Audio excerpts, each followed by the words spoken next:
Hello family. ഈ ഒരു liver കറി എന്ന് പറഞ്ഞു കഴിഞ്ഞാൽ ക്രിസ്ത്യൻസിൻ്റെ ഒരു സദ്യക്കും പെരുന്നാളിലും ഒഴിച്ചു കൂടാൻ വയ്യാത്തതാണ്. അപ്പോൾ ഈ ലിവർ മേടിക്കുമ്പോൾ നന്നായിട്ട് ഉപ്പിട്ട് കഴുകിയിട്ട് ഇങ്ങനെ വലിയ കഷ്ണങ്ങളാക്കിയിട്ട് മഞ്ഞൾപ്പൊടി ഉപ്പും ഒരു ഗ്ലാസ് വെള്ളം ഒഴിച്ച് ഒരു 3 വിസിൽ, എന്നിട്ട് ആ വെള്ളം വേവാൻ വെച്ച് കുറച്ച് വെള്ളം ഉണ്ടാവും, വെള്ളം കളഞ്ഞേക്ക് അത് എടുക്കണ്ട. എന്നിട്ട് നമ്മുടെ അവിയലിൻ്റെ കഷ്ണില്ലേ നീളത്തിൽ കട്ടി കുറച്ച് നീളത്തിൽ ഇങ്ങനെ അരിഞ്ഞെടുക്കണം കേട്ടോ. അപ്പോൾ അതിൻ്റെ ലിവറിൻ്റെ മേലൊരു പാട പോലെയൊക്കെ ഉണ്ടാവും, അപ്പോൾ അതൊക്കെ വേണമെങ്കിൽ അങ്ങ് പറിച്ച് കളഞ്ഞേക്കട്ടോ. ഇത് ശരിക്കും പറഞ്ഞാൽ തലേ ദിവസം വെച്ചിട്ട് പിറ്റേ ദിവസം കഴിക്കുന്നതാണ് അതിൻ്റെ ഒരു ടേസ്റ്റ്.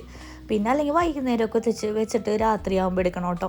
കാരണം ഈ കറി എന്ന് പറഞ്ഞു കഴിഞ്ഞാൽ ഞങ്ങൾ കല്യാണത്തിനൊക്കെ അപ്പം ഇഷ്ടു അങ്ങനത്തെയൊക്കെ ഒരു ഡിഷ് ഉണ്ട് കറികൾ. അപ്പോൾ ആ ഡിഷ് സദ്യ വെക്കുമ്പോൾ ഇതിൽ ഒഴിച്ചു കൂടാൻ പറ്റാത്ത ഒരു കറിയാണ് ഈ ലിവർ കറി. ലിവർ കറി എന്ന് തന്നെയാണ് ഇതിന്, വേറെ പേരുണ്ടോയെന്ന് എനിക്ക് അറിഞ്ഞുകൂടെ കേട്ടോ. ഇതിന് വേണ്ടത് ഞാൻ 1/2 കിലോ ലിവറാണ് എടുത്തേക്കണം കേട്ടോ. ഇതിനൊരു 2 വലിയ സവാള, കുറച്ച് ഒരു പിടി ഉള്ളി കുറേ ഒറ്റ അരി അരിഞ്ഞാൽ മതി കേട്ടോ, ഒരുപാട് കുഞ്ഞായിട്ട് അരിയണ്ട. 5-6 പച്ചമുളക്, ഒരു 6 പച്ചമുളക് നല്ല എരിവുള്ളത്, പിന്നെ ഒരു 8-10 വെളുത്തുള്ളി, ഒരു വലിയ കഷ്ണം ഇഞ്ചിയും വെളുത്തുള്ളിയൊക്കെ അരിഞ്ഞ് ഇതുപോലെ തന്നെ നീളത്തിൽ അരിയാണ് ചെയ്യണം. പക്ഷേ ഞാൻ ചതച്ചെടുത്തിട്ടോ, കാരണം ഇതുങ്ങൾക്കൊക്കെ ഒന്നും വായിൽ കടിക്കണം ഇഷ്ടമല്ല. അപ്പോൾ ആദ്യം നമ്മൾ വെളിച്ചെണ്ണ നിർബന്ധമാണ്, വെളിച്ചെണ്ണ ഒഴിക്കുക. എന്നിട്ട് ആദ്യം നമ്മൾ ഇഞ്ചി വെളുത്തുള്ളി പച്ചമുളക് ഒന്ന് വഴറ്റണം, കാരണം ഇതിൻ്റെ ഒരു ഫ്ലേവർ ഇതിന് നിൽക്കണം. അപ്പോൾ ഇതൊന്ന് വഴറ്റി ഒരുപാട് മുരിയണ്ട, ഒരു പകുതിയോളം വഴന്ന് വരുമ്പോഴേക്കും നമുക്ക് സവാള ഇടാം. സവാള ഒരു പകുതി വഴന്ന് വരുമ്പോഴേക്കും ഉള്ളി ഇടാം. ഉള്ളി ഒരുപാട് പൊടിയായിട്ടൊന്നും അരിയണ്ട കേട്ടോ, ചുമ്മാ 2ആയിട്ട് അരിഞ്ഞാൽ മതി. ഞാൻ 1/2 കിലോ ലിവർ എടുത്തോളൂ. നമ്മൾ ഈ ക്രിസ്മസിന് വേണ്ടിയിട്ടാണിത്, ക്രിസ്മസിൻ്റെ തലേ ദിവസം കൊണ്ട് ഞാനിത് ഉണ്ടാക്കുന്നത്. അപ്പോൾ എനിക്കാണെങ്കിൽ തീരെ വയ്യ, തൊണ്ടവേദനയും ചുമയൊക്കെ ആയിട്ട്. അപ്പോൾ അതങ്ങനെ നടക്കോട്ടെ വോയിസ്. അപ്പോൾ പിന്നെയെന്ന് വെച്ചാൽ ഈ വീഡിയോ എടുത്തതിലില്ലടാ, ഫോൺ വെച്ചത് എന്തൊക്കെയോ ഫ്രെയിം തിരിഞ്ഞു മറിഞ്ഞൊക്കെ പോയിട്ടുണ്ട്. എങ്ങനെയാണ് ഈ വീഡിയോ ഔട്ടാവുന്നതെന്ന് എനിക്കൊരു പിടുത്തമില്ല കേട്ടോ, കറക്റ്റ് ഫ്രെയിമിലാണോ എന്ന് എനിക്കറിയത്തില്ല. അപ്പോൾ സവാളയൊക്കെ ഇട്ട് കഴിഞ്ഞപ്പോൾ ഒന്ന് വഴന്ന് കിട്ടാൻ വേണ്ടി ഒരു നുള്ളു ഉപ്പിട്ടിട്ടുണ്ട് കേട്ടോ. നമ്മളെപ്പോഴും ഇത് മൺചട്ടി തന്നെ ചെയ്യുന്നതാണ് നല്ലത്, വെളിച്ചെണ്ണയിൽ ചെയ്യുന്നതാണ്. ഇതൊരു പഴയ നാടൻ കറിയാണ്, ക്രിസ്ത്യൻസാണ് ഇത് കൂടുതലും. നമ്മളിവിടെ കറികളിലൊന്നും മതം പറയാൻ പാടില്ല, എന്നാൽ പോലും കൂടുതലും ഉണ്ടാക്കുന്നതും ഇതിൻ്റെ ടേസ്റ്റ് ഇഷ്ടമുള്ളതും ക്രിസ്ത്യൻസിനാണ്. പക്ഷേ ഞാനിത് ഉണ്ടാക്കി കൊടുത്താൽ വേറെ ഹിന്ദുക്കൾക്കും മുസ്ലിംസിനൊക്കെ ഇത് ഇഷ്ടമാണ് കേട്ടോ. ഇനിയിപ്പോൾ മതം പറഞ്ഞില്ല എന്നുള്ളൊരു വിരോധം വേണ്ട, എല്ലാ മതങ്ങളും പറഞ്ഞിട്ടുണ്ട്. അപ്പോൾ ഇതൊരു പകുതി വഴന്ന് വരുമ്പോഴേക്കും ഒരു പിടി ഉള്ളി എന്ന് പറഞ്ഞു കഴിഞ്ഞാൽ 1/2 കിലോൻ്റെ അളവാണ് കേട്ടോ, ഒരു 10-15 ഉള്ളി കേട്ടോ. കുഞ്ഞുള്ളിയാണെങ്കിൽ അരിയണമെന്നൊന്നുമില്ല, വലിയ ഉള്ളിയാണെങ്കിൽ ഒരു 2 ആക്കിയിടുക കേട്ടോ. എന്നിട്ട് ഇതിരുന്ന് അങ്ങോട്ട് കുത്തിയിരുന്ന് അങ്ങ് വഴറ്റുക കേട്ടോ. കറങ്ങി തിരിഞ്ഞൊക്കെ ഞാൻ പോയ പോലെ പോവരുത്, കുറച്ച് കഴിയുമ്പോൾ അത് കരിഞ്ഞു പോവും കേട്ടോ. അപ്പോൾ ഇത് നന്നായിട്ട് വഴന്ന് വരുമ്പോഴേക്കും നമ്മൾ ഇതിന് ശരിക്കും പറഞ്ഞാൽ ശ്രദ്ധിച്ച് കേട്ടോ, മുളക് പൊടി ഇടരുത്. ഒരു 1/2 സ്പൂൺ മഞ്ഞൾപ്പൊടി, ഒരു 2.5 സ്പൂൺ 3 സ്പൂണായാലും കുഴപ്പമില്ല. ഒരു നമ്മളെ സ്പൂണില്ല, നമ്മൾ വലിയ ടേബിൾ സ്പൂണല്ല കേട്ടോ, സ്പൂണിൽ ഒരു 3 സ്പൂൺ മല്ലിപ്പൊടി ഇട്ടോ കേട്ടോ. പിന്നെ ഒരു സ്പൂൺ അല്ലെങ്കിൽ ഒരു 1.5 സ്പൂൺ കുരുമുളക് പൊടി. ഈ കുരുമുളക് പൊടിയുടെ പച്ചമുളകിൻ്റെ എരിവ് മാത്രമേ ഉള്ളൂ. അപ്പോൾ അത് നമ്മൾ ആവശ്യത്തിനനുസരിച്ച് കൂട്ടിക്കുക. അപ്പോൾ ഒരു 1.5 സ്പൂൺ കുരുമുളക് പൊടിയും ഒരു 6-7 പച്ചമുളക് ഞാൻ ഇട്ടിട്ടുണ്ട് കേട്ടോ. അത്യാവശ്യം എരിവുണ്ടായിരുന്നു, വേണമെങ്കിൽ ഇച്ചിരി കൂട്ടാം, കാരണം നമുക്കിപ്പോൾ ഹാൻഡിൽ ചെയ്യാൻ പറ്റുന്ന എരിവുണ്ട് കേട്ടോ. അപ്പോൾ ഇതങ്ങോട്ട് വഴറ്റുക, മഞ്ഞൾപ്പൊടിയും മല്ലിപ്പൊടിയും കുരുമുളക് പൊടിയും മാത്രമേ ഉള്ളൂ. പിന്നെ ഞാൻ കുറേ വീഡിയോസിലും കണ്ടിട്ടുണ്ട്, കുറച്ച് കടുക്, ഒരു 1/2 സ്പൂണൊന്നും വേണ്ട, കുറച്ച് കടുകില്ല ഇങ്ങനെ ചതച്ചിട്ട്, നമ്മളെ ഈ കല്ലുണ്ടാവുമല്ലോ ഇങ്ങനെ ചതക്കണം, ഞാൻ നേരത്തെ ഇഞ്ചിയും പച്ചമുളകൊക്കെ ചതച്ച കല്ലില്ലേ, അതിലങ്ങ് ചതച്ചിട്ട് ഇതുപോലെ അങ്ങ് ഈ സമയത്ത് അങ്ങ് ചേർത്ത് കൊടുക്കുക. വേണമെങ്കിൽ അവസാനം ചേർക്കാം, പക്ഷേ ഇതെൻ്റെ ഒരു പരീക്ഷണം ആയതുകൊണ്ട് ഇതിന് കുത്തു വരണ്ടല്ലോ, ഇനി എങ്ങനെ ഇഷ്ടപ്പെട്ടില്ലെങ്കിലോ എന്ന് എഴുതിയിട്ട് ഞാൻ ഈ സമയത്താണ് ചേർത്തത് കേട്ടോ. പിന്നെ 2ാം പാൽ, തേങ്ങാപ്പാലിൻ്റെ 2ാം പാൽ, ഈ ഒരു കപ്പിൽ പകുതിയോളം ഉണ്ടായിരുന്നു കേട്ടോ തേങ്ങാപ്പാൽ. അതായത് കട്ടിയില്ലാത്ത പാലാണ് ഈ 2ാം പാലെന്ന് പറയണത്, വെള്ളം പോലെ ഇരിക്കും. അപ്പോൾ ഈ പാലങ്ങ് ഒഴിക്കുക.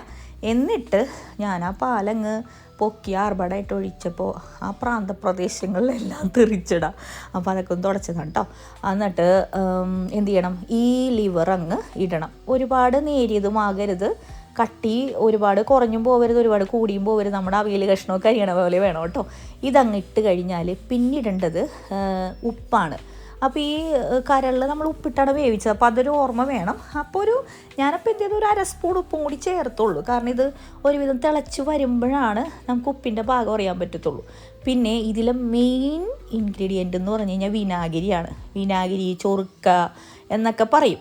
അപ്പോൾ അത് നമ്മളൊരു സ്പൂൺ എടുത്തിട്ട് ഞാൻ ഈ സ്പൂൺ കണക്ക് പറയാൻ കാരണം ഇതിൽ ഒരുപാടങ്ങ് വിനാഗിരി കൂടി പോകരുത്, പുളിച്ച് തികട്ടരുത്.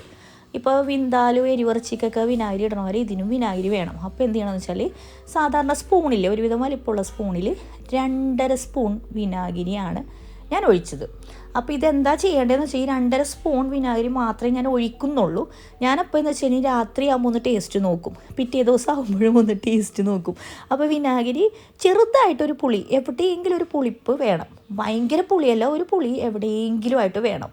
ഇത് ചീത്താവത്തൊന്നുമില്ല, നമ്മളിങ്ങനെ മൺചട്ടിയിൽ ചൂടാക്കി വെച്ച് കഴിഞ്ഞാൽ ചീത്താവത്തൊന്നുമില്ല, വിനാഗിരി ഇറക്കണോണ്ടാണ് കേട്ടോ. അപ്പോൾ ഇങ്ങനെ വെച്ചിട്ട് എന്ത് ചെയ്യണം, നേരെ അടക്കുക.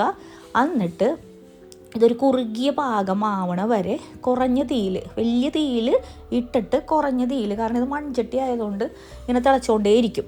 അപ്പോൾ കുറഞ്ഞ തീയിൽ ഒരുവിധം കുറുകി വരുന്ന പാകം വരെ ഇതങ്ങ് വേവണം.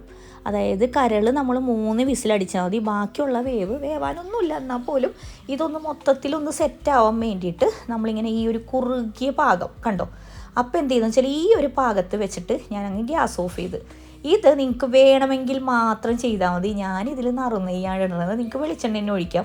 മീൻകറി ഒഴിച്ച് ബാക്കി എല്ലാ സാധനത്തിനും ഞാൻ ഈ നറുനെയ്യ് ഇതുപോലെ താളിച്ചിട്ടപ്പോഴും വെറുതെ മേളിലിട്ട് കൊടുത്തപ്പോഴും മിറാക്കിൾ, അത്ഭുതകരമായ ഒരു രുചി വ്യത്യാസം എനിക്ക് അനുഭവപ്പെട്ടിട്ടുണ്ട് ഗൈസ്. ഓക്കെ, അപ്പോൾ ഇതിൽ നമ്മൾ കുറച്ച് തേങ്ങാക്കൊത്ത് കേട്ടോ. ഈ നെയ്യില്ല എന്നുണ്ടെങ്കിൽ വെളിച്ചെണ്ണ ആയാലും മതി കേട്ടോ. ഇത് ചേർത്തില്ലെങ്കിലും കുഴപ്പമൊന്നുമില്ല. ഈ ഒരു സമയത്ത് തീ ഓഫ് ചെയ്ത് കറി അവസാനിപ്പിച്ച് പോകാം, ഈ ഇങ്ങനെ മേളിലിടണമെന്നൊന്നുമില്ല. അതെ, ഞാൻ ഈ ഗ്യാസ് ഓഫ് ചെയ്തതിന് ശേഷമാണ് ഈ ഒരു തേങ്ങാപ്പാൽ ഇട്ടത്. പ്രത്യേകിച്ച് ശ്രദ്ധിക്കണം, ഞാൻ മൺചട്ടി ആയതുകൊണ്ടാണ് ഗ്യാസ് ഓഫ് ചെയ്തിട്ട് ലാസ്റ്റുള്ള കുറുകിയ 1-ാം പാൽ ഒഴിച്ചത്.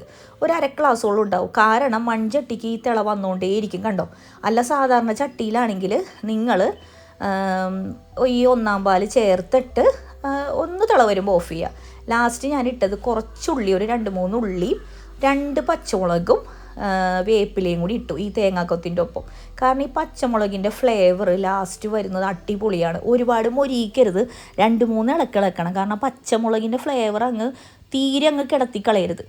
ഈ തിള കണ്ട ഇപ്പോഴും പോയിട്ടില്ല, ഈ തിളച്ചുകൊണ്ടിരിക്കുന്നതുകൊണ്ട് തന്നെ ഞാനൊരു 1/2 സ്പൂൺ കുരുമുളക് കൂടി മേളിലങ്ങ് ഇട്ടു കേട്ടോ. കണ്ടോ, ഇപ്പോഴും തിളച്ചുകൊണ്ടിരിക്കുകയാണ്. അപ്പോൾ സാധാരണ ചട്ടിയുള്ളവരെന്താ ചെയ്യേണ്ടത്, അത് ഇറക്കുന്നതിന് മുമ്പായിട്ട് 1-ാം പാൽ ചേർക്കുക, 2-3 തിള വരുമ്പോൾ ഓഫ് ചെയ്യുക. എന്നിട്ട് ഇതേ കുരുമുളക് പൊടി ഇടുക, ഈ ഒരു താളിപ്പ് അങ്ങോട്ട് മേളിലേക്ക് ഇടുക. അപ്പോൾ എന്ന് വെച്ചാൽ ഈ പച്ചമുളകിൻ്റെ പച്ചപ്പും ഈ ഒരു കുരുമുളകും കൂടി ആകുമ്പോൾ അടിപൊളിയാണ്. അപ്പോൾ ഇല്ലേ, വൈകുന്നേരം ഉണ്ടാക്കിയിട്ട് രാത്രിയാകുമ്പോൾ എടുത്താൽ അതിൽ പിറ്റേ ദിവസം എടുക്കണം ബെസ്റ്റ് കേട്ടോ. അപ്പോൾ ഈ പുളി ഉപ്പൊക്കെ നമ്മളെ പാകമാണ്. പുളി ഒരുപാട് പുളിച്ച് തികട്ടരുത്, ഒരു പുളി എവിടെയോ ഉണ്ടാവണം, അത്രയേ ഉള്ളൂ. ഇതെല്ലാം ടാലി അവനില്ല, ഒരു പിഞ്ച് പഞ്ചസാരയോട് ഇട്ട് കൊടുത്താൽ സെറ്റാണ്. അങ്ങനെ ഈ കരൾ കറി ഇതിപ്പോൾ ക്രിസ്മസിന് തലേ ദിവസം എടുക്കുന്ന വീഡിയോ ആണ് കേട്ടോ, ഞാൻ പിറ്റേ ദിവസം കഴിക്കത്തുള്ളൂ. അപ്പോൾ ഇത്രയൊക്കെ ഉള്ളൂ. Happy Christmas.